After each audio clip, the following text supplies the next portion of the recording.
पिछवाड़े पर लात छप जाए तो पूरी दिल्ली को घेरने वाले आज हिंदुओं को बता रहे हैं कि एक्शन हो रहा है। ये एक्शन नहीं है, ये हिंदुओं को नपुंसक बनाने का एक्शन है। लगातार गले को ना रेत कर ये जो हत्याओं का सिलसिला चल रहा है ना, ये हिंदुओं संविधान तुमको नहीं बचाएगा। अरे हिंदुओं, ये वही परिवार था जिसने हिंदू मुस्लिम का भाईचारा निभाया। आप इनके धर्म ग्रंथ उठाइए ना, उसमें पढ़िए ना, रमजान के महीने में रमजान के बाद घेर के मारना, ये सब शबाब का काम है। मैं एक बात समझ सकता हूँ कि तुमसे बड़ी वर्तमान की कायर कौम कोई नहीं हो सकती है। हिंदुओं से टैक्स लिया जा रहा है, मदरसों को अनुदान दिया जा रहा है, मौलानाओं को तनख्वाह दी जा रही है, यही चीज तो करवाने के लिए दी जा रही है ना। नमस्कार, आप देख रहे हैं लीडिंग भारत और मैं हूं आपके साथ आस्था तिवारी। बदायूं की घटना की बात की जाए तो उसके साथ ही साथ पूरे देश दहल चुका है, क्योंकि यकीनन इस सवाल बार बार खड़ा हो रहा है कि किस तरीके से एक मुस्लिम युवक या कहूं एक मुस्लिम नाई उन दो बच्चों के लिए बन गया है कसाई। लगातार ये सवाल खड़े हो रहे हैं। हालांकि उसका एनकाउंटर तो हो गया है, लेकिन लगातार यहाँ पर यह प्रश्न भी उठता है कि आखिर ऐसी घटनाएं कब तक। इसी को बात करने के लिए आज हमारे साथ में अमित जी मौजूद हैं, जो की बात की जाए तो उनसे ही उनका परिचय जान लेंगे। अमित जी, सबसे पहले हम आपका परिचय जानना चाहेंगे। नमस्कार, मेरा नाम अमित सिंह राठौर है। हिंदू राष्ट्र नवनिर्माण सेना से राष्ट्रीय अध्यक्ष संस्थापक हूँ मैं जी। अमित जी, सबसे पहले आपसे हम यही जानना चाहेंगे कि लगातार इस तरीके की जो घटनाएं सामने आ रही हैं, आखिर ये कौन सी कट्टरपंथी सोच को विस्तार देने का प्रयास कर रही है? ये घटना आपको लग रही है? ये घटना नहीं है मैडम। फिर क्या है? ये घटना नहीं है, ये गजवाए हिंद की साजिश है। और भारत के अंदर रमज़ान चल रहे हैं और रमज़ान के चलते समय ऐसा कृत किया जाना, ये मुझे नहीं लगता कि शर्मनाक भी होगा, क्योंकि इससे घृणित कोई मेरे पास शब्द नहीं है कि मैं किसी के किए कुकृतों को कुछ शब्दों के माध्यम से एक सीमा दे दूं, क्योंकि कोई सीमा नहीं थी इस हत्याकांड की। आपको ये समझना होगा कि जिन मासूम बच्चों के साथ में इन राक्षस प्रवृत्ति के लोगों ने जो कृत किया, एक का नाम तो साजिद है जिसका एनकाउंटर हो गया है। धन्यवाद करता हूं मैं यूपी सरकार का कि तत्काल प्रभाव से एक राक्षस का वध तो किया आपने। लेकिन मैं आज आपके चैनल के माध्यम से उन हिंदुओं से भी पूछना चाहता हूं कि ये सोचने का समय है कि हमारे मासूम बच्चों की हत्या वो भी घर में घुसकर टेरिस पे और बड़े आसानी से एक जिहादी मानसिकता का व्यक्ति, राक्षसी प्रवृत्ति का व्यक्ति रमजान के महीने में करता है। तो ये सोचने का विषय है कि ऐसा उसने क्यों किया। क्योंकि रमजान को आप क्या सोच रहे हैं?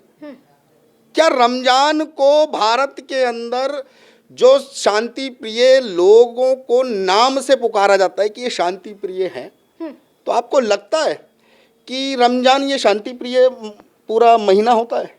रमजान के बाद काफिरों को ढूंढो, घेर के घात लगा के मारो। आज दो मासूमों की हत्या, निर्मम हत्या कहूँ, निशंक हत्या कहूँ, क्या शब्द दूँ आप ही बता दीजिए मुझे। मैं भारत की सरकार से पूछना चाहता हूँ कि अगर मैं ऐसी हत्याओं को देखकर आक्रोशित हो जाता हूँ या कोई डिसीजन लेकर हिंदुओं तुमसे आह्वान करता हूँ, तो मुझे लगता है कि आप कुछ घंटों के बाद मोबाइल अपना देखकर मेरी बात को सुनकर रख देंगे। क्योंकि जो कल की घटना हुई है, क्योंकि ऐसी घटनाएं भारत में लगातार होती रही, निर्मम तरीके से होती रही, लेकिन भारत का हिंदू जाग नहीं रहा। उल्टा वो मोबाइल को बस इस्तेमाल कर रहा है उन हत्याओं के हो रहे कृत्यों को देखकर शांत, मतलब नपुंसकता मैं कह सकता हूं कि भारत के अंदर कानून नेताओं ने हमारे भारत के समस्त हिंदुओं को इतना कायर बुजदिल बना दिया है कि कोई हमारे घर में घुस जाए, हमारे बच्चों की हत्याएं कर दे और ऊपर से वो रक्तपात कर रहा है। आप समझ रहे हैं? रक्तपात, एक राक्षस हमारे घर में घुस के रक्तपात। अरे हिंदुओं, ये वही परिवार था जिसने हिंदू मुस्लिम का भाईचारा निभाया। कहना नहीं चाहिए। आप कहेंगे कि फिर वही बात हिंदू मुस्लिम। अरे मैं बात करूंगा अगर हिंदू की तो मैं हिंदू मुस्लिम करने वाला कहलाऊंगा। अगर हत्याओं पर चुप हो जाऊंगा तो मैं सेकुलर नामर्द बनकर नहीं रह सकता। मैं तो बोलूंगा, क्योंकि जिन राक्षसों ने रक्तपात मासूम बच्चों का किया रमजान के महीने में, क्या लगता है हिंदुओं, सोचने का विषय है ये कि रमजान के महीने में ऐसा कृत करने से उसको तो शबाब मिल गया और शबाब के लिए उसने काम किया है। आप इनके धर्म ग्रंथ उठाइए ना, उसमें पढ़िए ना, रमजान के महीने में, रमजान के बाद घेर के मारना, ये सब शबाब का काम है। क्या क्या मतलब दुश्मनी थी उन बच्चों से? एक बच्चे की उम्र तो मैडम 6 साल थी शायद, हाँ, 6 साल थी और और एक बच्चे की 13 साल की उम्र थी। एक 6 साल का बच्चा और एक 13 साल का बच्चा और वो एक तीसरा बच्चा, अगर वो अपने आप को इनसे दूर करके भागता नहीं तो 3 हत्याएं होती हैं। बिल्कुल, ये तो 3 हत्याएं होती ना। लेकिन ये हिंदुओं तुमको समझना होगा, दिल्ली के अंदर भी एक स्कूल के छात्र की स्कूल से बाहर आते पे निर्मम इसी प्रकार की हत्या हुई थी। लगातार गले को ना रेत कर ये जो हत्याओं का सिलसिला चल रहा है ना, ये हिंदुओं, संविधान तुमको नहीं बचाएगा। और संविधान के भरोसे अगर तुम बैठे हो तो मैं एक बात समझ सकता हूं कि तुमसे बड़ी वर्तमान की कायर कौम कोई नहीं हो सकती है हिंदुओं। क्योंकि अगर हमारे बच्चों पे, अब मैं अगर ज़्यादा बात करूंगा ना तो सरकार के लिए मैं एक ऐसा व्यक्ति हो जाऊंगा जो माहौल खराब कर रहा हूं। क्योंकि माहौल हम खराब करते हैं मैडम, हिंदुस्तान के अंदर हिंदू ही माहौल को खराब करता है। ऐसा लगता है कि एक हिंदू ही माहौल खराब नहीं तो हिंदू ही तो माहौल खराब करेगा ना। अगर हमारे बच्चों के साथ कुछ होगा, हम बोलेंगे माहौल खराब हो जाएगा, हिंदू मुस्लिम हो जाएगा। अगर एक पुलिस अपनी ड्यूटी करने के दौरान दिल्ली के अंदर इनके पिछवाड़े पर लात छाप देती है तो 100 कथित सेकुलर गैंग और इनकी पूरी की पूरी लॉबी एक ट्रेंड चलाती है, एक अभियान चलाती है, सरकार को भीड़ तंत्र दिखाती है, हाथ में पत्थर लेती है, सरकारों को डरा देती है और हिंदू अपने घर में बैठा रहता है। आज हमारे बच्चों को घर में घुसकर रेत दिया, उसका रक्तपात करके दिखा दिया। हिंदुओं, शर्म की बात है। वो लड़का साजिश जो आरोपी है, उसकी मतलब कि माँ जो है बता रही हैं, जिन बच्चों की हत्या हुई है, कि उस व्यक्ति ने जब वो सीढ़ियों से उतर रहा था तो उस वक्त उसने कहा कि जो मेरा काम अधूरा था आज वो पूरा हो गया। देखिए, उस व्यक्ति ने सत्य तो कहा है कि जो उसका अधूरा काम था पूरा हो गया। आप एक बात बताइए ना, इसमें दोष किसका दिया जाए?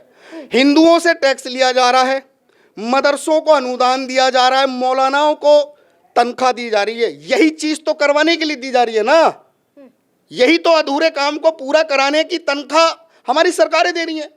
आप बताइए ना, जो अधूरे काम को पूरा करने का कह रहा है, यही तो किताबों में उनकी लिखा हुआ है कि रमजान के पाक महीने के बाद घात लगाओ मारो और रमजान में मारो। आपको सोचना होगा कि ये कौन से अधूरे कामों को पूरा कराने की तनख्वाह हिंदुओं के टैक्स से लेके दी जा रही है।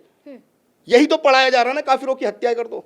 मदरसों में क्या पढ़ाया जा रहा है? वैज्ञानिक बनाने के लिए पढ़ाया जा रहा है। यही अधूरे कामों को पूरा करने के लिए सरकारें पैसा दे रही है। लेकिन प्रशासन तो एक्शन में दिख रहा है ना, जिस तरीके से बात की जाए, का काउंटर हो गया, दूसरे को ढूंढा जा रहा है। तो एक्शन केवल समाधान है क्या?